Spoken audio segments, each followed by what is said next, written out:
This is where we need to talk about Herbert Hoover, who became president in 1928.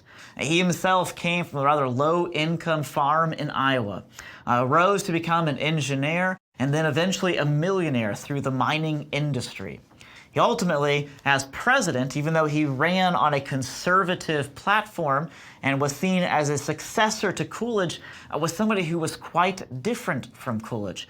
He was somebody who saw himself as a social engineer. In fact, let me read to you what Herbert said on the campaign trail. He said, "We in America today are nearer to the final triumph over poverty than ever before in the history of any land." Poverty is about to end, he says. "The poorhouse is vanishing from among us.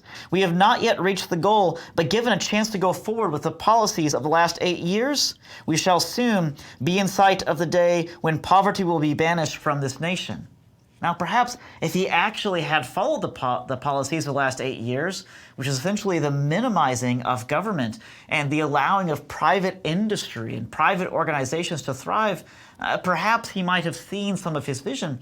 But Hoover was much more of a tinkerer. In fact, as the head of the Department of Commerce, his was the only department to actually increase in its spending throughout the 1920s. He was somebody who loved to sponsor things like government studies, who loved to form various committees and trade councils, who loved to actually depend upon the experts for all of his data. In fact, he would say things like this: "When you know me better, you will find that when I say a thing is a fact, it is a fact." In other words, he was somebody who was primarily preoccupied with the collection of data and facts in order to actually promote his ideas.